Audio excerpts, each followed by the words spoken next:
Bonsoir à toutes et à tous, c'est la rubrique sportive qui rentre chez vous, bienvenue.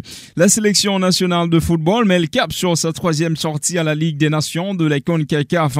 Après un nul face aux Bermudes, les Grenadiers se sont employés pour battre Montserrat, 178e nation mondiale au classement FIFA 3-2. Ils sont à pied d'œuvre à Georgetown, la capitale de la Guyane anglaise, en vue du match de samedi. Un véritable choc les attend. Guyana occupe la première place du groupe après ces deux succès respectifs contre Montserrat et Bermude. Le groupe est complété par le défenseur Andrew Jean-Baptiste en attendant probablement l'arrivée de Donald Guerrier. La sélection nationale féminine effectuera bientôt un stage de préparation en vue de la Gold Cup féminine prévue du 4 juin au 18 juillet à Monterrey au Mexique. Le sélectionneur Nicolas Delépine a divulgué une pré-liste de 26 joueuses. 23 seront retenues pour la phase finale de la première édition du championnat féminin de la CONCACAF. Les stars Melchidaël Dumornay, Batsheba Louis, Roselore Borgela et Nerilia Mondésir font partie du groupe. Cette compétition servira de qualification pour les Jeux olympiques de Paris 2024. La capitaine et figure emblématique de la sélection féminine de football, Nerilia Mondésir, a prolongé son contrat avec le Montpellier HSC. La native du Cap-Haïtien a fait part de son enthousiasme de poursuivre l'aventure au club hérotais qu'elle considère comme une deuxième famille. Elle vise à atteindre la Ligue des Champions la saison prochaine. Sur le plan individuel, Nerilia Mondésir, auteur de 6 buts sur les 5 derniers matchs du championnat français de première division, s'est dit satisfaite.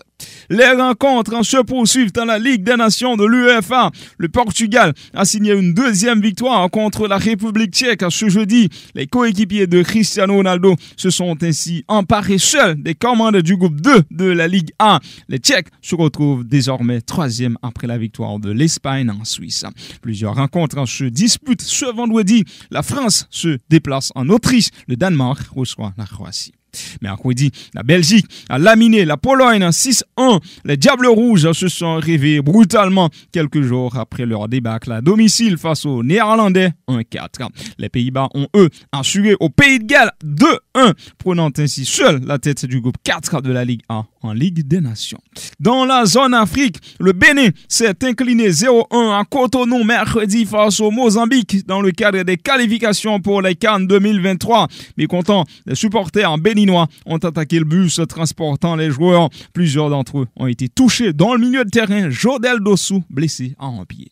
Le deuxième jour du procès Blatter-Platini a démarré ce jeudi au tribunal pénal fédéral TPF de Bellinzone. Les deux célèbres prévenus en ont profité pour égratigner la FIFA et son président Gianni Infantino. L'ancien footballeur légendaire français Michel Platini a réitéré ses propos selon lesquels on voulait lui barrer la route et lui empêcher de devenir un président de la FIFA. Sepp Blatter se réjouit du dénouement de cette affaire, soulignant qu'il a déjà été puni pendant 7 ans. Concernant le paiement de millions d'euros jugé déloyal à Michel Platini, Sepp Blatter avait expliqué qu'il s'agissait d'un contrat oral. Michel Platini a confirmé avoir travaillé pour le compte de la FIFA sous Sepp Blatter, tout en réfutant avoir réclamé une quelconque somme d'argent, arguant que depuis l'âge de 17 ans, il gagnait très bien sa vie. En Angleterre, si l'ATP et la WTA n'attribuent pas de points cette année pour Wimbledon à cause de l'exclusion des athlètes russes et biélorusses, le prize money du Grand Chelem britannique sera revu à la hausse. Les organisateurs du prestigieux tournoi en ont fait l'annonce, de quoi susciter la participation de la majorité des athlètes.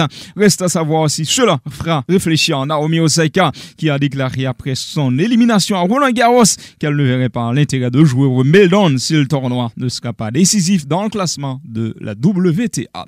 Les vainqueurs en simple dames et simple messieurs reçoivent chacun 2 millions de livres, l'équivalent de 2,33 millions d'euros, soit une augmentation de 11,1% par rapport à la précédente édition.